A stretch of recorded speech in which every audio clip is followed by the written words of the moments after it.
રાજકીય ગરમાવો. ભાજપમાં તાકાત હોય તો જયેશ રાદડિયાને પક્ષમાંથી સસ્પેન્ડ કરી બતાવે. ભાજપમાંથી સસ્પેન્ડ કરાયેલ રાજુભા જાડેજા, પ્રવીણભાઈ વેલાણીના ગંભીર આક્ષેપો. મિત્રો, આપણે ચૂંટણીની વાત કરીએ તો હાલમાં જ ઇફકોની જે ચૂંટણી એ યોજાઈ.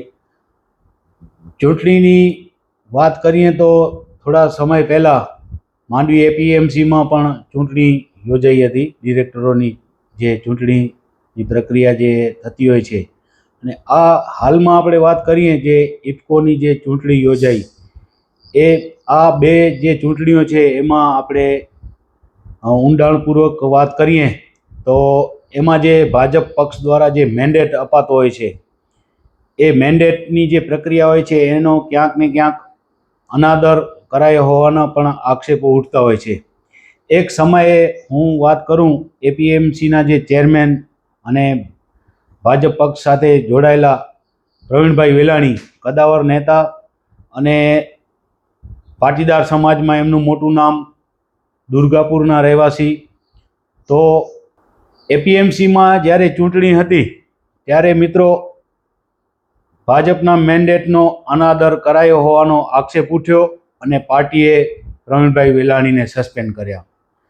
હાલમાં પણ જે ઇફકોની ચૂંટણી યોજાઈ એમાં મેન્ડેટનો અનાદર કરાયો હોવાનો જયેશ રાદડિયા ઉપર આક્ષેપ ઉઠ્યો, અને આ આક્ષેપ થયો ત્યારે જે બે કદાવર નેતાઓ છે એ આજે આપણે એમની સાથે મુલાકાત કરશું.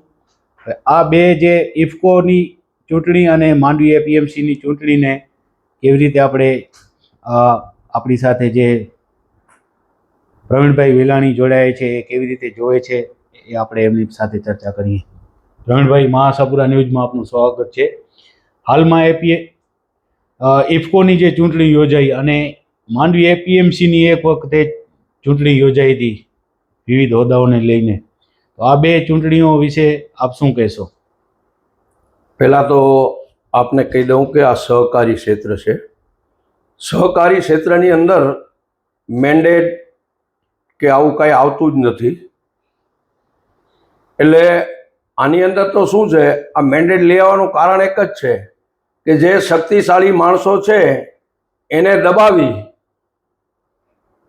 દબાવવાનો ઉદ્દેશ છે. આ મને એવું દેખાય છે. જે મારી સાથે થયું એવું જ આજે જયેશભાઈ સાથે થયું. મારી વખતે હું બિનહરીફ થયો હતો અને પાર્ટીએ મને સસ્પેન્ડ કર્યો હતો, ને મારા વખતે પણ મેન્ડેટનો કોઈ અનાદર થયો જ નથી. મેન્ડેટ ખુલ્યું જ નથી, તો મેન્ડેટનો અનાદર કઈ રીતે થાય? પાર્ટીને અમે જણાવ્યું હતું જે તે વખતે કે ભાઈ અમે કોઈ મેન્ડેટનો અનાદર નથી કર્યો, એના પ્રૂફો પણ આપ્યા હતા. તો આ તો શું છે, મેન્ડેટ આપી અને પટેલની અંદર પટેલ હોય તો પટેલ, દરબાર હોય તો દરબાર, એ લોકોને અંદરો અંદર લડાવવા, અને એમાં જે મજબૂત શક્તિશાળી નેતા ઊભો થતો હોય તો એને કઈ રીતે બેસાડવો, આ એક મોટી ગેમ છે. આજે હું તમને કહું કે જે તે વખતે પાર્ટી માટે મેં ઘણું બધું કામ કર્યું હતું. રાજેન્દ્રસિંહે કામ કર્યું હતું, એ દરબાર હતા, હું પટેલ હતો, અને એ લોકોએ જોયું કે આ બે જણા શક્તિશાળી છે, આગળ જતા ભવિષ્યમાં આપને નડશે. એટલે આ રીતના ચાલબાજી ગોઠવી અને અમને કિનાખોરીથી પાર્ટીમાંથી સસ્પેન્ડ કર્યા છે. અમારો કોઈ ગુનો નહોતો ત્યારે પણ. અને આજે જયેશભાઈ સાથે જે થયું છે, તો આજે હું તમને કહું કે સહકારી ક્ષેત્રનું સૌરાષ્ટ્રનું બહુ મોટું માથું છે. આજે એમના પપ્પા જે ભાસુ બાંધી ગયા છે એમના માટે, વિઠ્ઠલભાઈ રાદડિયા, એના ચીલા ઉપર ચાલે છે એમના દીકરા. અને વિઠ્ઠલભાઈ ખેડૂતો માટે ભગવાન હતા, આ તમને કહી દઉં. આજે પણ ખેડૂતો સૌરાષ્ટ્રની અંદર જઈને તમે વાત કરો ને, એટલે વિઠ્ઠલભાઈ માટે કોઈ પણ માણસ ઊભો થઈ જાય. તો આજે એમના દીકરા છે એને કઈ રીતે સાઇડલાઇન કરવા? આખર તો બે પટેલ જ હતા. મારા વખતે પટેલ જ ની વાત હતી, આ વખતે પટેલની વાત છે. તો વિઠ્ઠલભાઈના દીકરા જયેશભાઈ આટલા મજબૂત નેતા છે સહકાર ક્ષેત્રની અંદર કે જે પોતાના વિસ્તાર માટે ઇફકો હોય કે સહકારી ક્ષેત્રનું ગમે એ માળખું હોય એની અંદરથી ખેડૂતો માટે કામ કરવું અને લડી લેવું ગમે ત્યારે, ખેડૂતો માટે, પોતાના માટે નહીં, પ્રજાને કઈ રીતે સારી રીતે સુખ આપી શકતા હોય. તો એની પાસે હું તમને કહું, કદાચ 2 હોદ્દા હોય અને કદાચ 5 ટર્મ થઈ હોય તો એ તકલીફ શું? એ માણસમાં તાકાત છે અને પ્રજાનું કામ જ કરે છે ને. પાર્ટીને તો ઈ જ છે ને કે પ્રજાનું કામ થવું જોઈએ. તો પાર્ટીએ આ રીતે કિનાખોરી ન કરવી જોઈએ અને કાર્યકર્તાઓને સાચવવા જોઈએ. કાર્યકર્તાને આ રીતે સસ્પેન્ડ કરીને તમે શું સંદેશો આપો છો? જયેશભાઈએ અપક્ષમાંથી દાવેદારી નોંધાવી અને એ જીતી પણ ગયા. તો આપણી જ્યારે એપીએમસી માંડવીની ચૂંટણી હતી હા, તો ત્યારે એવો આક્ષેપ ઉઠ્યો કે મેન્ડેટનો પ્રવીણભાઈએ અનાદર કર્યો અને ભાજપે એમને સસ્પેન્ડ કર્યા. તો હાલમાં જે અપક્ષમાંથી જે દાવેદારી કરી જયેશભાઈ અને જીતી પણ ગયા, તો એમને પક્ષ દ્વારા ટિકિટ ફાળવવામાં ન આવી અને પક્ષનો અનાદર કર્યો અને એ ઇફકોરમાં વિજયી થયા. તો શું લાગે છે, પાર્ટીએ એના ઉપર એક્શન લેવા જોઈએ? શું લાગે છે આપની દ્રષ્ટિએ? આપને પહેલા તો કહી દઉં કે માંડવી એપીએમસી નું ઇલેક્શન થયું ને ત્યારે પણ 14માંથી 12 મારી સાથે હતા. 12 જણા મારી સાથે હતા અને એ લોકોએ લેખિતમાં ભાજપના પ્રમુખને, મહામંત્રીને લેખિતમાં આપ્યું કે પ્રવીણભાઈને ચેરમેન બનાવવા છે. તો આજે હું તમને કહું, સૌરાષ્ટ્રમાં જયેશભાઈ છે તો જયેશભાઈને પૂછવું તો જોઈએ ને. 113 મત એમ જ જયેશભાઈને નહીં મળ્યા હોય. અને પાર્ટીનું કેટલું દબાણ આવે છે ને એ તો જે અંદર હોય એને ખ્યાલ આવે. પાર્ટી ફોન કરીને એમ કહે છે કે સાથે રહેજો, નહીં તો મેળ નહીં ખાય. પણ ભાઈ એનાથી પહેલા જયેશભાઈ, હું તમને કહું, જયેશભાઈ જેવો મજબૂત માણસ હોય તો એને તમે બિનારી પદ આપી દો ને. પટેલોને શું કામ અંદર અંદર બજાડો છો? આ વસ્તુ હોવી જ ન જોઈએ. જયેશભાઈને પૂછ્યું હોત તો આ પ્રશ્ન ઊભો ન થાત. અને જયેશભાઈ સૌરાષ્ટ્ર માટે મજબૂત નેતા છે અને ઇફકોની અંદર આગલી ટર્મમાં હતા જ. તો આ વખતે એમને મેન્ડેટ આપવાની ક્યાં વાત છે? જયેશભાઈને બિનારી પદ આપી દેવું જોઈએ. બિપિનભાઈ પટેલને ટિકિટ નથી આપી. બિપિનભાઈ પટેલને ટિકિટ નથી આપવી. સહકારી સેલમાં છે જ. તમે એક બાજુ કહો છો કે ડબલ હોદ્દો નથી આપવો, તો ત્યાં હતા. અને હું તો એમ કહું છું કે જયેશભાઈ સૌરાષ્ટ્રમાં એના બાપા વાવી ગયા છે. મેં તો સાંભળ્યું છે આની અંદર કે 30 વર્ષ સુધી એના બાપાએ સેવા આપી છે અને એ ખેતર વાવેલું છે, એ લણે છે, તો ભાજપને એને લણવા દેવું જોઈએ. જો આ રીતે સાઇડલાઇન કરશો તો પછી ધીમે ધીમે છે ને બધા સાઈડમાં થઈ જશે, સાથે કોઈ રહેશે નહીં. અને આ જે કિનાખોરી છે, આ એક જાતની માણસ સાથે, મજબૂત માણસો સાથે ભેગા મહામંત્રીઓ હોય, તાલુકાના પ્રમુખો હોય, એને બધાને અંધારામાં રાખી અને આ બધી ગેમો કરી અને આ પક્ષના વફાદાર કાર્યકરો આ રીતે જો ભાજપ ખોશે તો આગલા 5 વર્ષમાં તમે એનું પરિણામ ભોગવશો. ભાજપ પ્રદેશ અધ્યક્ષ સી.આર. પાટીલનું કહેવું છે કે એક પક્ષમાં એક જ હોદ્દો હોવો જોઈએ. આને આપ કેવી રીતે જોવો છો? જો ભાઈ, કોઈ પણ કાર્યકર પાસે શક્તિ હોય અને એ 2 હોદ્દા પણ લઈ શકતો હોય અને ચલાવી શકતો હોય તો આપવા પણ જોઈએ. અને એની કેપેસિટી ન હોય તો ના અપાય. આવું નથી. પણ આ તો શું છે હું તમને કહી દઉં. અમારી વખતે અમારું કોઈ સાંભળ્યું નહીં, કાંઈ કર્યું નહીં. અમારી પાસે એક જ હોદ્દો હતો ત્યારે. આ તો કિનાખોરી જ છે રીતસરની. માંડવીના રાજકારણમાં આપ કેવી રીતે જોવો છો? એક હોદ્દો એક પાસે છે કે ઘણા પાસે છે, એવો તમે શું કહો છો એ વિશે? એના વિશે તમને કહી દઉં. આજે જો એ તમે મને કહેવા માંગતા હો તો આપણા ધારાસભ્ય છે અનિરુદ્ધભાઈ, ધારાસભ્ય તો છે જ, તો એ બેંકની અંદર પણ ડિરેક્ટર છે. તો એમને તમે ડબલ હોદ્દો આપી શકતા હો તો જયેશભાઈને ડબલ હોદ્દો આપો. આ હું એક પાટીદાર તરીકે કહું છું. એને શું કામ કાપો છો? અને હું હવે એ કહેવા માંગુ છું કે અમારા ઉપર એક્શન લીધું છે તો જયેશભાઈ ઉપર પણ તમે એક્શન લેશો જ ને પાર્ટી. કારણ કે અમારું તો મેન્ડેટ નતું ખુલ્યું. તમે મેન્ડેટ આપીને મેન્ડેટના ઇલેક્શન થયું છે, એમાં તો પ્રૂફ થયું છે કે જયેશભાઈએ મેન્ડેટનો અનાદર કર્યો છે. કારણ કે તમે કોઈ માણસની કિંમત નથી કરતા તો અનાદર થવાનો જ છે. એ શક્તિશાળી માણસ છે, 113 મત એની પાસે છે અને એને તમે કહો કે ઘરે બેસી જા અને ઓલાને 67 મત મળ્યા, એને તમે મેન્ડેટ આપો અને ચૂંટણી લડાવો. આ કેટલા અંશે વ્યાજબી છે એનું વિચારજો. તો દર્શક મિત્રો, આપણે અંતિમ દોર તરફ જઈ રહ્યા છીએ. પ્રવીણભાઈ વેલાણી, એપીએમસીના માંડવીના પૂર્વ ચેરમેન. તો પ્રવીણભાઈ, પ્રજાને, નેતાઓને આપ શું સંદેશો આપશો? કોંગ્રેસ પક્ષ હોય, ભાજપ હોય કે આમ આદમી પાર્ટી, કાર્યકર મહાન હોય છે કે પક્ષ મહાન હોય છે? આપ શું કહેશો? પક્ષ છે ને એ કાર્યકર્તી જ બનતો હોય, કાર્યકર્તાથી જ પક્ષ બનતો હોય. એટલે કાર્યકર્તાને પાર્ટી સાચવે તો એ પાર્ટી મહાન થાય, એ તો નક્કી જ છે. કાર્યકર્તા સચવાશે તો જ પાર્ટીઓ મહાન બનશે. કોંગ્રેસ હોય, ભાજપ હોય, આપ હોય. મારું તો એક જ કહેવાનું છે કે પાર્ટીઓએ પ્રજાના કામ કરવા જોઈએ અને કાર્યકર્તાઓને સારી રીતે સાચવવા જોઈએ. જો આની અંદર મોટા મોટા નેતા કાર્યકર્તા, નાના નાના કાર્યકર્તા ઉગતા હોય એને તમે હળદૂત કરશો તો એ પાર્ટી માટે આગળ ભવિષ્ય એમનું ધૂંધળું દેખાય. પાર્ટીને પણ અસર પડે. 100% પડે. ગમે એટલી પાર્ટી મોટી હોય ને, કોઈ પણ પાર્ટી હોય, એ પાર્ટી જો કાર્યકર્તાઓને તમે નબળા પાડશો તો તમારી પાર્ટી નબળી પડવાની છે. એ તો દેખીતી વસ્તુ છે. તો દર્શક મિત્રો, આ હતા આજે આપણી સાથે પ્રવીણભાઈ વેલાણી, એક પાટીદાર અગ્રણી છે અને એપીએમસી માંડવીમાં પૂર્વ ચેરમેન પણ રહી ચૂક્યા છે. તો એમનું કહેવું છે કે અમે તો પક્ષનો મેન્ડેટનો અનાદર પણ નહોતો કર્યો અને પક્ષે અમને એક ઝાટકે સસ્પેન્ડ કરી દીધા. અને જયેશભાઈ રાદડિયા ઉપર પણ એક આક્ષેપ ઉઠ્યો છે કે એમણે પક્ષનો મેન્ડેટનો છે તે અનાદર કર્યો છે અને એ અપક્ષમાંથી ચૂંટાઈ આવ્યા છે. જેવી રીતે પ્રવીણભાઈ પણ, એમને પણ મેન્ડેટનો એવો આક્ષેપ ઉઠ્યો કે અનાદર કર્યો, પણ એમને એમના જે સભ્યો છે એમનો પણ સપોર્ટ મળ્યો હતો, પણ છતાંય એમને સસ્પેન્ડ કરાયો હતો. તો એમનું કહેવું છે કે જયેશભાઈ રાદડિયાને પણ ભાજપ કેમ સસ્પેન્ડ ન કરે.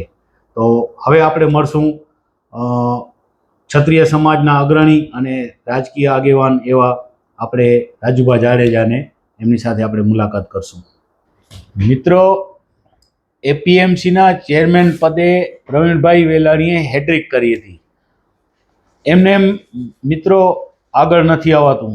જ્યારે ખેડૂતોને ન્યાય મળતો હોય ત્યારે જ આ છે તે ચૂંટણીમાં આગળ આવતું હોય છે. તો પ્રવીણભાઈ, આપ જ્યારે એપીએમસીના ચેરમેન હતા ત્યારે કેવી કામગીરી હતી અને હાલમાં એપીએમસીમાં કેવી રીતે કામગીરી થઈ રહી છે, શું કહેશો આપ? મને જ્યારે ચેરમેન બનાવવામાં આવ્યો ને ત્યારે ડાયરેક્ટરો મારી સાથે હતા અને એ ડાયરેક્ટરોને હું વિશ્વાસમાં લઈને કોઈ પણ કામ કરતો. મારી જે કાંઈ કામ કરવાના આવતા તો મિટિંગની અંદર ચર્ચા થાય અથવા ડાયરેક્ટરોને બોલાવી, ડાયરેક્ટરોને પૂછી અને કોઈ પણ કામ થતું. અને અત્યારની વાસ્તવિકતા એવી છે, હું તમને કહી દઉં, આ એપીએમસીની અંદર બીજી કોઈ ગ્રાન્ટો નથી આવતી અને સેસ પણ નથી આવતો. માંડવી એપીએમસીની અંદર સેસ પણ નથી આવતો. અત્યારે એ 7 બકાલાનું જે અંદર ચાલુ છે, મારી ટર્મમાં જે ચાલુ કર્યું હતું એના ઉપર આખી એપીએમસી નભે છે. અત્યારે પણ કર્મચારીઓના પગાર એની અંદરથી થાય છે અને જે બેલેન્સ છે એના વ્યાજમાંથી થાય છે. બીજી કોઈ એપીએમસીની આવક નથી. તો મારા શાસનકાળ દરમિયાન 3 ટર્મમાં મેં ખોટો એક પણ પૈસો ક્યાંય વાપર્યો નહોતો. ખોટા પૈસા વેડફાય, એપીએમસીની કોઈ આવક નથી અને ત્યારે મારું ખોટું કોઈ વાઉચર એની અંદર નહોતું અને ખોટા ખર્ચા પણ નહોતા.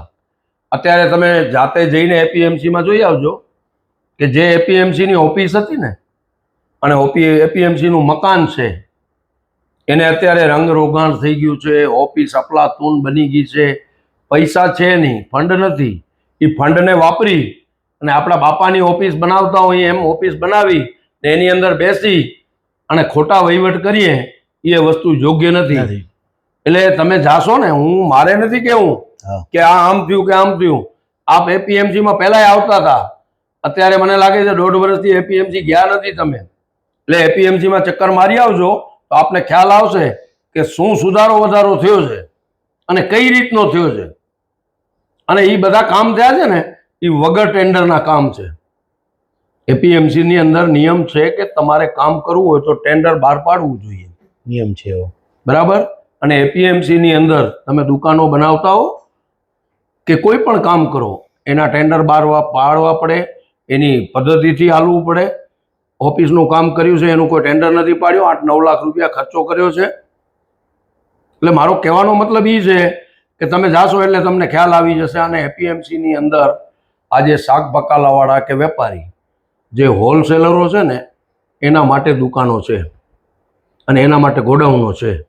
તો એ હોલસેલરોને એક પણ ગોડાઉન એ લોકોએ નથી આપ્યો અને રિટેલરોને હમણાં 13 થી 14 ગોડાઉન બનાવ્યા છે, ચાલુ છે કામ રનિંગમાં. એ રિટેલરોને જે આપ્યા છે એ ભવિષ્યમાં એપીએમસીને ભોગવવાનું આવશે. કારણ કે રિટેલરોને તમે આપો, હોલસેલરને આપો તો એપીએમસીની ઇન્કમ ઊભી થાય.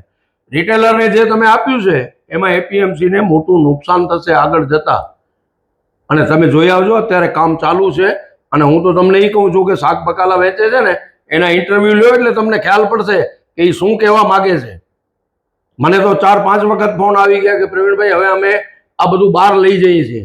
મેં એ લોકોને કીધું ભાઈ બહાર ન લઈ જાઓ, અંદર જ રાખો. જે છે સુવિધા તમને ખૂટતી હોય તો તમે કહો, હજી આપણે ધમપછાડા કરીને પૂરું કરાવશું. પણ અત્યારે જે વહીવટ ચાલુ છે ને એ કોઈ ઉપર ધ્યાન નથી અપાતું. એટલે મહેરબાની કરીને એ તમે જઈને થોડુંક ઉજાગર કરજો. અમારા મોઢે કહેવા કરતાં તમે જાશો તો તમને ખ્યાલ આવશે અને તમે જોશો તો તમને ખબર પડશે. તો પબ્લિક સુધી, ખેડૂતો સુધી આ વાતને તમે પહોંચાડજો. કેટલી હું કહું છું એમાં સત્યતા છે એ તમે ત્યાં જશો એટલે તમને વધારે ખ્યાલ આવશે. ચોક્કસ. એટલે અત્યારે કોઈ ડાયરેક્ટરોને પૂછવામાં પણ નથી આવતું અને કામ થાય છે. નાનો મુદ્દો હોય તો સીધા ધારાસભ્યની ઓફિસે જાય છે કે ભાઈ હવે આનું શું કરશું. ધારાસભ્ય તો વિરેન્દ્રસિંહ હતા, હું હલાવતો હતો ત્યારે, પણ મેં ક્યારે એમને નહોતું પૂછ્યું કે આનું આ કઈ રીતે હલાવવું. અને એ મને ક્યારે નહોતા કહેતા કે પ્રવીણભાઈ શું કરો છો, શું નથી કરતા. મને પૂછતા કે એપીએમસી બરાબર છે. એટલે કહેવાનો મતલબ એ છે કે જેના ઉપર શાસન ઉપર બેઠા હોઈએ ને તો એ આપણી કોટા સુધી શાસન આપણા ડાયરેક્ટરોને પૂછીને હલાવવાનું હોય. સમજ્યા? આ તમે જાત તપાસ કરજો આની થોડી. ચોક્કસ. તો આ જે ગંભીર મુદ્દો છે ઉઠાવ્યો છે પ્રવીણભાઈ વેલાણીએ એપીએમસીનો, એની પણ આપણે અવશ્ય મુલાકાત કરશું. તો દર્શક મિત્રો, હાલ એક મુદ્દો આખા ગુજરાતમાં ચર્ચા ઉપર છે. કચ્છ માંડવીની વાત કરું તો જે હાલમાં ઇફકોની જે ચૂંટણી યોજાઈ અને થોડા સમય પહેલાં માંડવી એપીએમસીની પણ ચૂંટણી યોજાઈ હતી. અને હવે આ બે ઇફકો અને માંડવી એપીએમસીની જે ચૂંટણી છે એમાં જે આપણે વાત કરીએ, પક્ષના મેન્ડેટનો અનાદર કરાયો હોવાનો આજે આક્ષેપ ઉઠ્યો છે. એ આ ચર્ચાનો વિષય બન્યો છે. તો આ મુદ્દાઓને લઈને માંડવી એપીએમસીની ચૂંટણી હોય અને ઇફકોની જે ચૂંટણી, એ ચૂંટણી વિશે આપણે આજે જાણશું. ક્ષત્રિય સમાજના અગ્રણી અને એક સમયે ભાજપમાં રહી ચૂકેલા અને કદાવર નેતા કહી શકીએ એવા રાજુભા જાડેજા. તો બાપુ, મહાસાપુરા ન્યૂઝમાં આપનું સ્વાગત છે. તો આપ આ જે ચૂંટણી જે હાલમાં યોજાઈ માંડવીએ ઇફકોની અને માંડવી એપીએમસીની ચૂંટણીને આપ કેવી રીતે જુઓ છો? આપનું સ્વાગત કરું છું અને આપને અભિનંદન પણ આપું છું કે એક જાગૃત ચેનલ, જાગૃત પત્રકાર તરીકે માંડવીમાં ભૂતકાળમાં જે ઘટના ઘટી હતી એ બિલકુલ ગેરવાજબી હતી. એની નોંધ આપે લઈને જ્યારે આજે રાષ્ટ્રીય લેવલે ભાજપના મેન્ડેટનો અનાદર થયો છે ત્યારે એ બાબતને યાદ રાખી આપે આજે અમારી મુલાકાત લેવા, અમારા અભિપ્રાયો લેવા આવ્યા, એ બદલ આપનો પણ સ્વાગત કરું છું, આભાર માનું છું. વાત રહી ભાજપના મેન્ડેટની.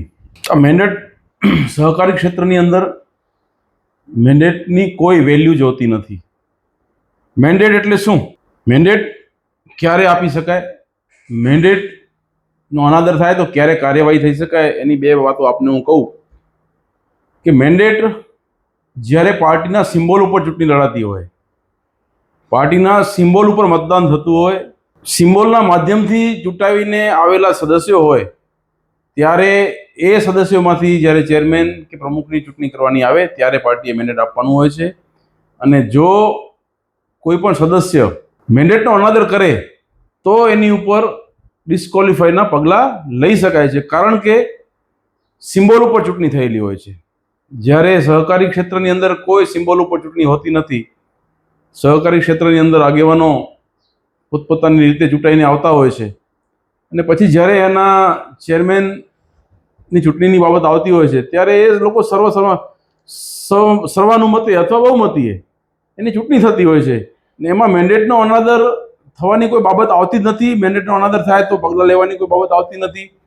હું 2 વર્ષ પહેલા એપીએમસીની મેન્ડેટની વિરુદ્ધમાં મેન્ડેટનો અનાદર થયો છે એવી વાતો કરીને અમને 3 લોકોને સસ્પેન્ડ કરવામાં આવ્યા હતા. થોડા દિવસની અંદર જ શિવજીભાઈને કાં પાર્ટીમાં પાછા લઈ લેવામાં આવ્યા. શિવજીભાઈ સંઘારને શા માટે પાર્ટીમાં પાછા લઈ લેવામાં? પાર્ટીમાં શિવજીભાઈ લીધા અને અમને એના સાથે કોઈ વાંધો નથી, પણ આ લોકોની માંડવીના રાજકારણની તાસીર છે કે અહીંયા ક્ષત્રિય દરબાર કે પટેલ કોઈ નેતા મોટો થવો જોઈએ નહીં. મજબૂત માણસ કોઈ અહીંયા ભાજપમાં હોવો જોઈએ નહીં. અમુક 2-4 લોકો જે છે એમની ચાપલુસી કરનારા લોકો જો હોદ્દા ઉપર બેઠા હોય તો એ લોકો જેમ કે એમ આ લોકો કર્યા કરે ને એમના રોટલા શેકાયા કરે. એટલે મજબૂત લોકો હોય તો એ એમનું કીધું કરે નહીં, એમની ચાપલુસી કરે નહીં. માંડવીના જે અમુક નેતાઓ છે એમને માત્ર ને માત્ર ઓફિસમાં બેસીને તાલુકાનું રાજકારણ ચલાવવું છે, સમાજની વચ્ચે વૈમનસ્ય ઊભું કરવું છે અને પોતાના ચાપલુસિયાઓને મેઇન હોદ્દા ઉપર બેસાડી એનું રિમોટ કંટ્રોલ પોતા પાસે રાખી અને ઇનડાયરેક્ટ રીતે પોતે વહીવટ કરવો છે. એટલે આ મેન્ડેટની પ્રથા સહકારી ક્ષેત્રમાં આવતી હોય છે. પરંતુ મારે એ કહેવું છે કે 2 વર્ષ પહેલાં એપીએમસીમાં મેન્ડેટનો અનાદર થયો નહોતો. મેન્ડેટ લઈને જે આવે એ વ્યક્તિની ખોલવાની જવાબદારી હોય છે. મેન્ડેટ લઈને આવ્યા હતા શીતલભાઈ શાહ અને ભરતભાઈ શાહ. એ લોકોએ માંડવીમાં પોતાના સમાજના લોકો સાથે મિલાપ કરી એક મંડળી રચી અને નક્કી કર્યું હતું કે રાજુભાને કોઈ રીતે સસ્પેન્ડ પાર્ટીમાંથી કરવો છે. પ્રવીણભાઈ પણ પાટીદાર નેતા છે, મજબૂત માણસ છે અને અહીંયા નેતૃત્વ તરીકે ઊભો થાય છે તો એને આપણે સસ્પેન્ડ કરવો છે.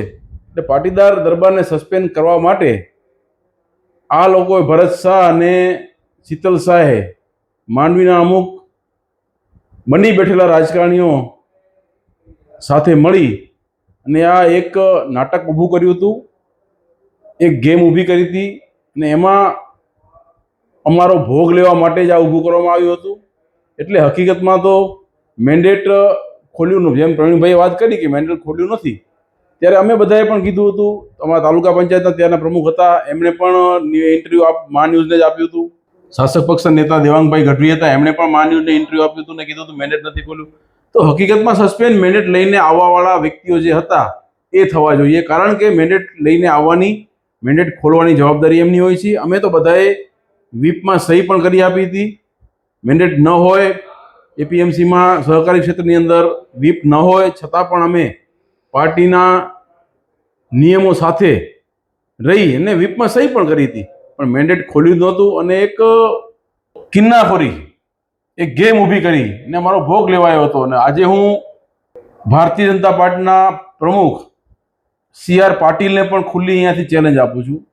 પાર્ટીનો મહામંત્રી વિનોદ ચાવડાને પણ કહું છું કે તમે શિસ્તભંગના મેન્ડેટનો અનાદર થયો એ બાને અમારા ઉપર શિસ્તભંગના પગલાં લીધા હતા. કાંઈ વાંધો નહીં, ભલે લીધા, અમે અમારી જગ્યાએ રાજકારણમાં અંદર ગોઠવાઈ ગયા છીએ, કોઈ વાંધો નથી. પરંતુ તમારામાં તાકાત હોય, જો તમે ભારતીય જનતા પાર્ટીના નાના કાર્યકરોને દબાવો છો શિસ્તના નામે, શિસ્તભંગના નામે, જો તમારામાં તાકાત હોય તો તમે જયેશ રાદડિયા ઉપર પગલાં લઈને બતાવો, તો અમે માનીએ કે ના, તમે ભારતીય જનતા પાર્ટીની અંદર શિસ્તને પણ મહત્વ આપો છો. ભાજપ પ્રદેશ પ્રમુખ CR પાટીલનું કહેવું છે કે પક્ષમાં એક જ હોદ્દો હોવો જોઈએ. એને આપ કેવી રીતે જોવો છો? જો ભાઈ નિયમો પાર્ટીના બનતા હોય તો એ દરેક એના સદસ્ય માટે સરખા હોય છે. CR પાટીલ જો એવું કહેતા હોય કે એક વ્યક્તિ એક હોદ્દો એ પાર્ટીનો નિયમ છે, તો ખરેખર તો જ્યારે પ્રદેશ પ્રમુખ બન્યા ત્યારે પહેલાં એમણે સાંસદ તરીકે રાજીનામું આપી દેવું જોઈએ. વિનોદ ચાવડા મહામંત્રી બન્યા ત્યારે સંસદ સભ્ય તરીકે રાજીનામું આપી દેવું જોઈએ. કા મહામંત્રીનું પદ ન સ્વીકારવું જોઈએ. જો આપણે વાતો કરીએ એક વ્યક્તિ એક હોદ્દાની અને આપણે અમલ પોતાથી પહેલા કરવો જોઈએ, બીજા પાસે અમલ કરવા માંગતા હોઈએ, આપણે એવું ઈચ્છતા હોઈએ કે આપણે આપણા કાર્યકરો પાસેથી એનો અમલ કરાવીએ, શિસ્તનો અમલ કરાવીએ, નિયમોનું પાલન કરાવીએ, તો સૌથી પહેલા તો પાટીલ અને વિનોદ ચાવડાએ હોદ્દા લેવા જ ન જોઈએ. પ્રમુખ અને મહામંત્રીના હોદ્દા લેવા ન જોઈએ. જો હોદ્દા લીધા તો મહામંત્રીના અને પ્રમુખ બંને સંસદ સભ્ય તરીકે રાજીનામા આપવા જોઈએ. તો જ નિયમોનું પાલન કર્યું કહેવાય. એટલે એમને લોટ, આ ઘઉંનો લોટ છે, રોટલી એ બને ને પૂરી એ બને ને પરોઠા બને. અને જ્યાં મજા આવે ત્યાં પૂરી બનાવે, જ્યાં મજા આવે ત્યાં પરોઠા બનાવે. એટલે આ પોતાની પેઢી સમજીને પાર્ટીને ચલાવે છે. સારા સારા સનિષ્ઠ કાર્યકર્તાઓ, સનિષ્ઠ આગેવાનોને સાઇડલાઇન કરવાની વાત છે. હું તો આ ઇફકોની અંદર બિપિન પટેલને જે મેન્ડેટ અપાયું એના ઉપરથી એવું વિચારી, મારા વિચારો તો એવા છે કે આ આખી ગેમ જયેશ રાદડિયાની વિરુદ્ધમાં નહોતી. આ ગેમ આખી દિલીપભાઈ સંઘાણીને હટાવવા માટેની હતી. જો બિપિન ગોતા જીતી જાય ને ડાયરેક્ટર બની જાય ગુજરાતમાંથી, તો દિલીપભાઈને હટાવી ને બિપિન ગોતાને ચેરમેન બનાવવા આવી ગેમ વિનોદ ચાવડા અને કદાચ CR પાટીલ ની હોઈ શકે. કારણ કે બિપિન ગોતા એટલે એ અમિતભાઈના સાસરી પક્ષમાંથી સગાવાલા થાય છે. એટલે અમિતભાઈને વાલા થવા માટે એમણે આ મેન્ડેટ CR પાટીલે આપ્યું હોઈ શકે. પણ હું તો આજે ફરીથી કહું છું કે તાકાત હોય એમનાની અંદર, અને જે મોટી મોટી ડિમાંગો વાતો કરે છે, અમે શિસ્તથી પાર્ટી ચલાવી છે અને શિસ્તથી આમ કરી છીએ, તો જયેશ રાદડિયા ઉપર પગલાં લેવાની તાકાત એમનામાં છે કે નહીં એ આગામી સમય બતાવશે. બાપુ, આગળની આપની શું રણનીતિ રહેશે? હાલમાં આપ કોંગ્રેસ પક્ષ સાથે જોડાયેલા છો, ભાજપ પક્ષ સાથે ઘણા સમય આપ રહી ચૂક્યા છો. આ પ્રવીણભાઈ, આગળની બાપુ આપની બંને એક કદાવર નેતા છો. માંડવી તાલુકામાં આપનું બંનેનું સારું વર્ચસ્વ છે. પ્રવીણભાઈનું પાટીદાર સમાજમાં, આપનું ક્ષત્રિય સમાજમાં. તો આગળનો આપનો શું રહેશે? આગળ આપ શું કરશો? અમે અત્યારે અમારી રીતે બંને અમારા રાજકારણની અંદર, સામાજિક જીવનની અંદર સક્રિયપણે ભાગ લઈ રહ્યા છીએ. પાર્ટી એ અમને સસ્પેન્ડ કર્યા, ભલે અમારી રાજકીય કારકિર્દી ભાજપના અમુક વ્યક્તિઓએ પૂરી કરવાનો પ્રયત્ન કર્યો છે, પણ એમના પ્રયત્નોથી કે રાજકીય કારકિર્દી કોઈની પૂરી થતી નથી. આ ભારતીય જનતા પાર્ટી જનસંઘની સમયની અંદર અમારા વિસ્તારની અંદર ભાજપને એન્ટ્રી પણ નહોતી. ત્યારથી અમે આ પાર્ટીમાં કામ કરતા હતા, ભાજપમાં કામ કરતા હતા. આજે જે લોકો અમારી સામે હતા, કોંગ્રેસ ત્યારે અમારી સામે હતા, એ લોકોને એમણે ભાજપમાં લીધા છે. તો એ વિસ્તારમાં જે લોકો અત્યારે જે લોકોને ભાજપમાં લીધા છે એમની સામે લડી લડીને તો અમે ભાજપને ઊભું કર્યું હતું. સંઘર્ષ કર્યો આટલા વર્ષો સુધી અમે, અમારા વડીલોએ, અને ભાજપને ઊભું કર્યું ને. કાલ સવારે એ લોકો એમણે જેને લીધા છે એ લોકો કોંગ્રેસની દબદબો હતો ત્યારે કોંગ્રેસ પાર્ટી નથી સાચવી શક્યા, એનો વ્યાપ નથી વધારી શક્યા. તો ભાજપનો એ વ્યાપ શું વધારી દેવાના છે? 2-5 વર્ષ સંઘર્ષ કરવો પડશે. એ સંઘર્ષ કરી લેશું, પણ સંઘર્ષ અમારા લોહીમાં છે. સંઘર્ષ કરીને અમે અત્યારે આટલી સુધી પહોંચ્યા છીએ કે નહીં કે કોઈના અમે ચાપલુસિયા બનીને. મારે તમને કહેવું છે કે હમણાં દિલીપ સંઘાણી અને CR પાટીલે ઈલુની ચર્ચા કરી. મને તો તમે મને પ્રશ્ન પૂછશો ઈલુનું આવો તો શું કહો છો, પણ એ તમે ન પૂછ્યો એટલે મારે સામેથી એક, તમે જ્યારે આજે આવો છો તો કહેવું પડે. ઈલુ કોને કહેવાય? માંડવી તાલુકાની અંદર અને કચ્છ જિલ્લામાંથી જમીન વિકાસ બેંકની ચૂંટણી આવતી હતી. જમીન વિકાસ બેંકની અંદર ડાયરેક્ટર થવા માટે ઘણા બધા લોકો, સાચા ખેડૂત ખાતેદારો કચ્છ જિલ્લા ભાજપમાં છે અને આજે પણ છે, પણ એમાંથી એમને કોઈને મોકો આપવામાં આવ્યો નહીં. એમાં એમને મોકો આપ્યો બોગસ ખેડૂત ખાતેદાર ને જેના ઉપર આક્ષેપ છે એવા અનિરુદ્ધ દવેને. અનિરુદ્ધ દવેને મોકો શા માટે આપવામાં આવ્યો? માંડવી તાલુકાની અંદર અમુક વ્યક્તિઓ દ્વારા માંડવી તાલુકા ખરીદ વેચાણ સંઘ ચલાવવામાં આવે છે. માંડવી તાલુકા ખરીદ વેચાણ સંઘે ખેડૂતોને ડુપ્લિકેટ ખાતર વેચ્યું છે એના ઓથેન્ટિક પુરાવા અને ફરિયાદો થઈ ચૂકી છે. મોડકુબાના આગેવાન જાલુભા એ બોગસ DAP ખાતર મને મળ્યું છે, માંડવી તાલુકા ખરીદ વેચાણ સંઘે આપ્યું છે એવી લેખિત ફરિયાદ પોલીસ ફરિયાદ કરેલી છે. એ આખી પોલીસ ફરિયાદને રફે દફે કરવા માટે માંડવી તાલુકા સંઘના આગેવાનો અનિરુદ્ધભાઈને મળ્યા અને એમને કીધું કે તમે અમારા ઉપરથી આ ફરિયાદમાં અમને બચાવી લ્યો તો જમીન વિકાસ બેંકમાં અમે તમને ડાયરેક્ટર તરીકે મોકલવામાં અમે અમારા મત આપશું. ત્યારે આખા પ્રકરણને ગંભીર પ્રકરણ છે, જે ખેડૂતોની આવક ઉપર જેની સીધી અસર થાય છે, ખેડૂતોના ખિસ્સા ઉપર જેની સીધી અસર થાય છે. કારણ કે ડીએપીની એક ગુણીનો ભાવ 1250 થી 1300 રૂપિયા છે, જ્યારે ઝાલુભાને ડુપ્લિકેટ ખાતર તરીકે આપવામાં આવેલું ડીએપી એ 250 રૂપિયાનું ફોસ્ટર ખાતર હતું. અને ઘણા બધા ખેડૂતોને આવા ડોણ વિસ્તારમાં, દુર્ગાપુર વિસ્તારમાં, રામપર વેકરા વિસ્તારમાં, આ બધા આખા તાલુકાની અંદર નહીં, હું તો કહું છું આખા કચ્છમાં ખેડૂતોને અનુભવ થયેલો છે કે ડીએપીનું ડુપ્લિકેટ ખાતર આપણને ખેડૂતોને આપવામાં આવે છે. એટલે એક પ્રકરણ આખું દબાવવા માટે, જો આ ભેળસેળનો કાયદો છે, જો આમાં ગુનો સાબિત થાય અને જો પોલીસ કડક કાર્યવાહી કરે તો આજીવન જેલની પણ સજા થઈ શકે છે. એટલે આ ગુનામાંથી બચવા માટે તાલુકાના આ ચોર આગેવાનો, જે બની બેઠેલા નેતાઓ છે, એમણે અનિરુદ્ધ દવેનો સંપર્ક કર્યો. અનિરુદ્ધ દવેએ પ્રદેશમાં સંપર્ક કરી એમને આ પોલીસ તપાસ જે હતી ડુપ્લિકેટ ખાતરવાળી, એ આખો કેસ રફે દફે કરાવ્યો. અને એના ભાગરૂપે, એની ભેટ રૂપે માંડવી તાલુકાના આગેવાનોએ જમીન બેંક, વિકાસ બેંકની અંદર અનિરુદ્ધભાઈ સામે કોઈએ ફોર્મ ભર્યું નહીં અને એમને જમીન વિકાસ બેંકમાં જવામાં મદદ કરી. એટલે એક બાજુ અનિરુદ્ધભાઈને આ ચોર લોકોએ, ડુપ્લિકેટ ખાતર વેચવાવાળાએ જમીન વિકાસ બેંકમાં ડાયરેક્ટર બનવામાં મદદ કરી, કારણ કે એમણે ડુપ્લિકેટ ખાતરનો જે કેસ એમની ઉપર થયો હતો એ તપાસને રફે દફે કરવામાં મદદ કરી. આને ઇલુવિલું કહેવાય. હું CR પાટીલને કહેવા માંગુ છું કે આ જે ઘટના ઘટી એને ઇલુવિલું કહેવાય. આવી ઇલુવિલુની ઘટના માંડવી તાલુકામાં ઘટે છે. અમને જે સસ્પેન્ડ કર્યા ને એમાં ઇલુવિલું હતું, એની અંદર ઇલુવિલું હતું.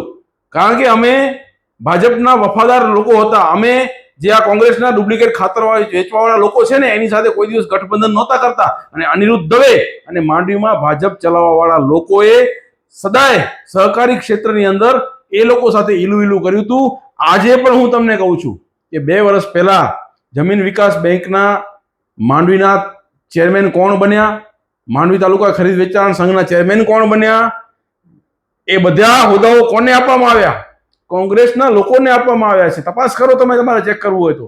કારણ કે જમીન વિકાસ બેંકની અંદર અનિરુદ્ધભાઈને બનાવ્યા કે ખાતરની કેસની તપાસ રફે દફે કરી અને એના ભાગરૂપે નીચે તાલુકા સંઘની અંદર જમીન વિકાસ બેંકમાં બધી જગ્યાએ કોંગ્રેસના આગેવાનોને ગોઠવવા, આવી ગોઠવણ તત્કાલીન જિલ્લા ભાજપના મહામંત્રી અનિરુદ્ધ દવેએ કરી હતી. એટલે આ ઘટનાને ઇલુવિલું કહેવાય. CR પાટીલને ખબર નથી કે ઇલુવિલું કોને કહેવાય. આજે આ ઉદાહરણ આપું છું ને આ વિડીયો એમના સુધી પહોંચાડજો તો એમને ખબર પડે કે એમના બોગસ ખેડૂત ખાતેદાર, બની બેઠેલા આગેવાન, જેનો કોઈ જનાધાર નથી, કોઈ પણ જનાધાર નથી, એવા લોકો જે ભાજપ સોંપ્યું છે. આગામી સમયની અંદર ભારતીય જનતા પાર્ટીની હાલત શું થવાની છે એ સમય બતાવશે. પણ હું અત્યારે ચોક્કસ કહું છું તમને કે અમે પહેલા પણ સંઘર્ષ કર્યો હતો. જ્યાં હોઈએ છીએ ત્યાં વફાદારી સાથે, ઈમાનદારી સાથે હોઈએ છીએ. ભાજપમાં હતા ત્યારે ઈમાનદારીથી કામ કર્યું હતું. અમારા વડીલોએ ભાજપનું અહીંયા ઊભું કરેલું છે. જેમ જયેશભાઈ રાદડિયાએ કીધું ને કે અમારા વડીલોએ, મારા બાપે વાવેલું ખેતર છે, અમે પણ કહીએ છીએ કે અહીંયા ભાજપને ઊભો કરવામાં અમારા વડીલોના મહેનત લોહી રોડેલું છે. અને જ્યારે સારા દિવસો આવ્યા ત્યારે જેની સામે ઝઘડીને, જેની સામે બાજીને આ ભાજપને ઊભી કરી હતી એવા લોકોને પાર્ટીમાં લેવા માટે આ લોકોએ અમને સસ્પેન્ડ કર્યા હતા. એટલે હું હજી પણ કહું છું કે જેમ ભાજપને ઊભું કર્યું હતું ત્યારે એ લોકો ભાજપને ઊભું કરતા નતા રોકી શક્યા, એમ અમે જે પક્ષમાં હશું એ પક્ષ સાથે વફાદારી કરી અને મજબૂત બનાવવાનો પ્રયત્ન કરીશું. અને એનું પરિણામ અમે આજ 2-5 વર્ષ પછી પણ એને આપશું. ટૂંક સમયમાં લોકસભાની ચૂંટણીનું પરિણામ આવવાનું છે. આ વિધાનસભા ક્ષેત્રની અંદર શું થયું, શું પરિણામો આવે છે એ સમય બતાવશે. 4 તારીખે આપણને ખબર પડવાની છે. અહંકાર કોઈ દિવસ કોઈનો ટક્યો નથી, અનીતિ કોઈ દિવસ ટકી નથી. અંતે વિજય સત્યનો થાય તે, સત્યમેવ જયતે. હિન્દુસ્તાનમાં અશોક ચક્ર ઉપર લખાયેલું છે કે સત્યમેવ જયતે. એટલે ખોટા લોકોને પ્રોત્સાહન આપી, ખોટા લોકોને મોટા કરવા, ખોટા લોકોને મહત્વ આપવું, ખોટા લોકોને હોદ્દા આપવા, અને એ લોકો પોતાના ચાપલુસિયા માણસોને દરેક જગ્યાએ ગોઠવે છે. ચાપલુસિયા લોકો કેટલા દિવસ એ પાર્ટીને વફાદાર રહેશે? કારણ કે ચાપલુસિયો માણસ છે, એ ચાપલુસી કર્યા સિવાય કાંઈ કરી શકવાનું નથી. અને અગાઉ એના પરિણામો ભાજપ ભોગવી ચૂક્યું છે. ચાપલુસિયા માણસોને બેસાડવાથી, ચાપલુસિયા માણસોને મહત્વ આપવાથી એના પરિણામો શું આવતા હોય છે, એની પાર્ટીને કેટલી નુકસાન થતું હોય છે, એનું પરિણામ ભાજપ અગાઉ 5-7 વર્ષ પહેલા ભોગવી ચૂક્યું છે અને સમય આવશે ત્યારે ફરી પાછો એનું પરિણામ ભોગવવાનો પાર્ટીને આવશે, એવું અમે આજે કહેવા માંગીએ છીએ. અંતિમ દોર તરફ જઈ રહ્યા છીએ ત્યારે એક પ્રશ્ન બાપુ હું આપને કરીશ કે આપ જ્યારે એપીએમસીમાં હતા પ્રવીણભાઈ, આપ ત્યારની કામગીરી કેવી હતી અને હાલમાં કામગીરીને આપ કેવી રીતે જોવો છો? આ પ્રવીણભાઈ જ્યારે હતા ને ત્યારે સરકાર જે કાયદો લઈ આવી એનાથી એપીએમસીને ખૂબ નુકસાન થયું. કર્મચારીઓને પગાર આપવાની પણ વ્યવસ્થા થઈ શકે એમ નહોતી.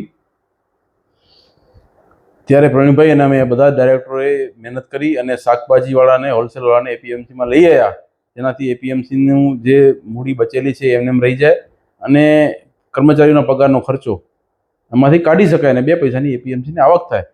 એના માટે અમે પૈસા વેપારીઓને લઈ આવ્યા હતા અને આજે એપીએમસી ધમધમી રહી છે. પણ ત્યારે શું ફરક હતો? ત્યારે ઈમાનદારીપૂર્વક વહીવટ કરવામાં આવતો હતો.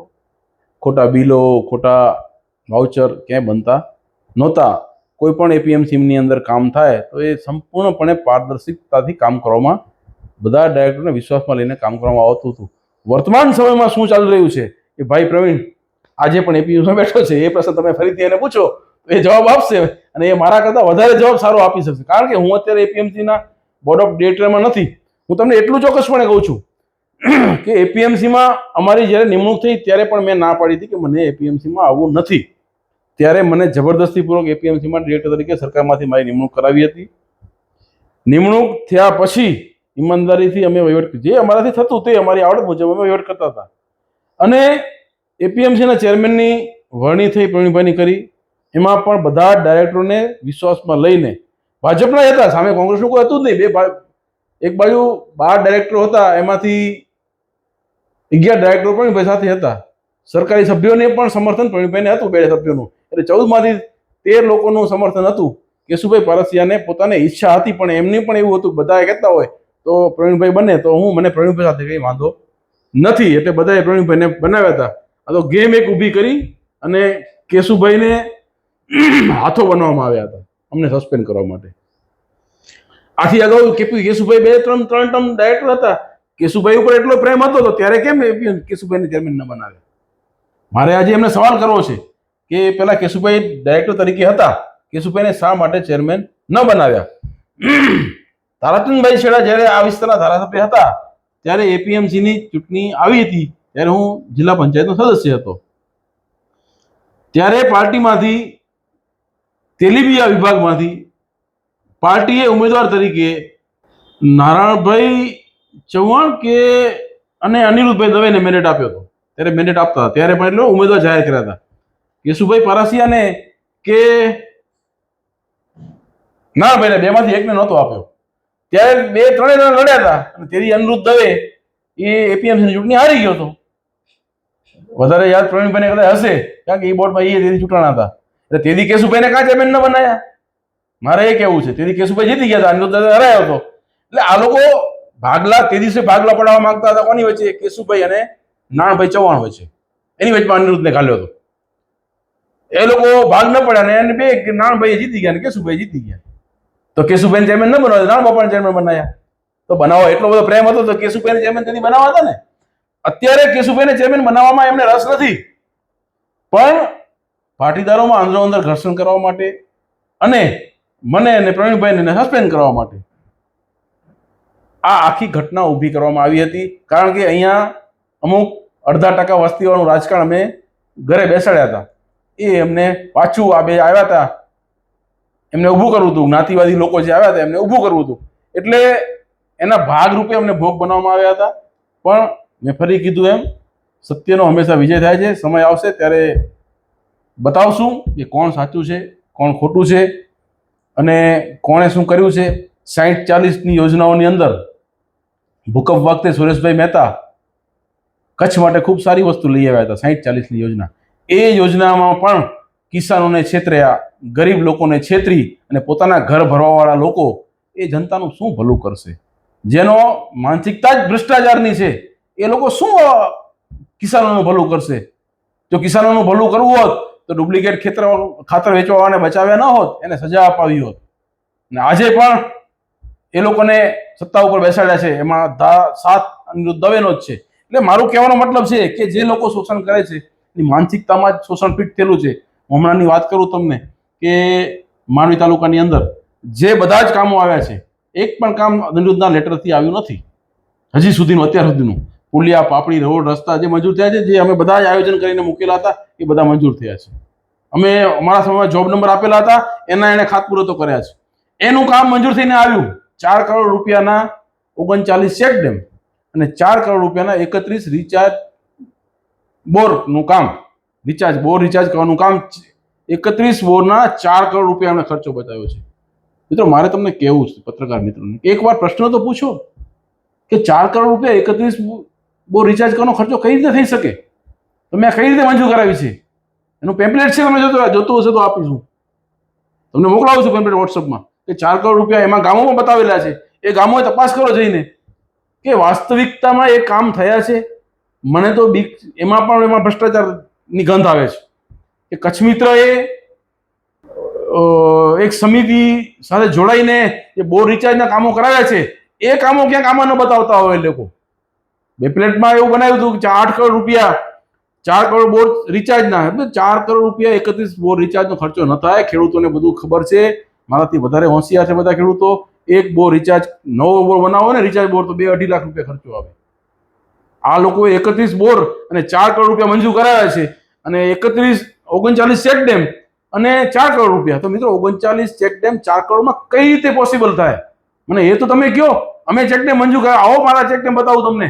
મોરામાં બનાવ્યા છે, કોયાચોરા બનાવ્યા છે, વાંઢ બનાવ્યા છે, જામથરામાં બનાવ્યો છે, રામપર વેકરા બનાવ્યા છે, નાના મોટા અતડિયા બનાવ્યા છે, શેરડીમાં બનાવ્યા છે, ગંગાપર ગાંધીગ્રામ બાજુ બનાવ્યા છે. તમે આવો બતાવું ચેક ડેમમાં એક બનાવવામાં ખર્ચો કેટલો થાય છે?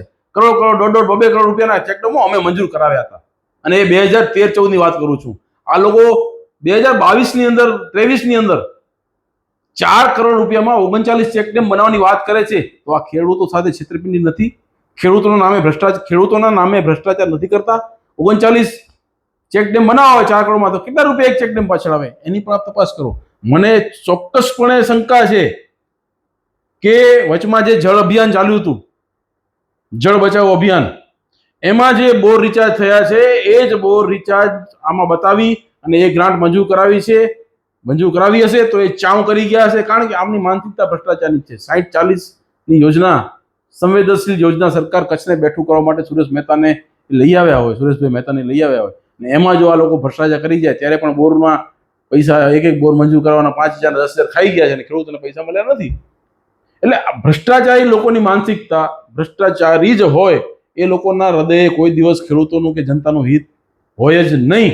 એટલે મારી તો આપને વિનંતી છે કે આ જે 39 ચેક ડેમ અને 31 બોર રિચાર્જ કરનાર જે ગામોનું લિસ્ટ અને રકમનું પેમ્પલેટ જે પાર્ટીએ નાખેલું છે એ હું તમને મોકલાવું છું ને તપાસ કરજો. હું પણ અધિકારી પાસે માંગવાનો છું કે મને માંડવી તાલુકાની અંદર ક્યાં વિધાનસભા ક્ષેત્રની અંદર ક્યાં કઈ જગ્યાએ 39 ચેક ડેમ બન્યા છે અને આ લિસ્ટ છે એ મુજબના કામોના વર્ક ઓર્ડરની કોપી આપો અને એની ગ્રાન્ટ જે મંજૂર થઈ જાય એનો વર્ક ઓર્ડરની મંજૂરીનો સેક્શન લેટર આપો મને. હું પણ તપાસ કરવા. તમે પણ જાગૃત પત્રકાર તરીકે તમે પણ જ્યારે જનતાના પૈસા વેડફાઈ રહ્યા હોય ત્યારે તમારી પણ ફરજ બનતી હોય છે, તમે પણ આ તપાસ કરો. હું આપને વિનંતી કરું છું. ને એપીએમસીમાં અત્યારે કઈ રીતનો વહીવટ ચાલી રહ્યો છે એનો એકવાર ફરીથી પ્રવીણભાઈનો પ્રશ્ન પૂછો તો એ તમને વિશેષ માર્ગદર્શન, એનો ચોખવટથી તમને જવાબ આપી શકશે. ચોક્કસ આપણે ફરી પાછા મળશું. પ્રવીણભાઈ વેલાણી સાથે મુલાકાત કરશું અને રાજુભા બાપુ સાથે પણ મુલાકાત કરશું. તો અત્યારે દર્શક મિત્રો, આ ઇન્ટરવ્યૂ આપને કેવું લાગ્યું? આપના સૂચનો અમને ચોક્કસથી આપશો. અને આજે રાજુભા જાડેજા, પ્રવીણભાઈ વેલાણી જે એક વખત ભાજપ સાથે જોડાયેલા હતા અને ભાજપે એમને સસ્પેન્ડ કર્યા હતા, એવો આક્ષેપ ઉઠ્યો હતો કે જે એપીએમસી માંડવીની જે ચૂંટણી હતી એનામાં જે મેન્ડેટનો અનાદર કરાયો છે એને લઈને એમને સસ્પેન્ડ કર્યા હતા. તો આજે જે ઇફકોની અંદર જે ચૂંટણી યોજાઈ હતી એમાં જયેશભાઈ રાદડિયાએ ભાજપના મેન્ડેટનો અનાદર કરી અને અપક્ષમાંથી દાવેદારી કરી હતી અને એ ચૂંટણી જીતી પણ ગયા હતા. તો હવે એમનું કહેવું છે, રાજુભા જાડેજાનું, પ્રવીણભાઈ વેલાણીનું, અમને ભાજપે સસ્પેન્ડ કર્યા હતા તો જયેશભાઈ રાદડિયાને કેમ નહીં? હવે એ પ્રશ્ન એમણે ઉઠાવ્યો હતો આજે. તો ફરીવાર આપણે બંને આગેવાનો સાથે મુલાકાત કરશું. અત્યારે આપણે આ ઇન્ટરવ્યૂને વિરામ આપી રહ્યા છીએ. ફરીથી મળશું. હું પરેશ જોશી, મહા આશાપુરા ન્યૂઝ ચેનલ, માંડવી, કચ્છ.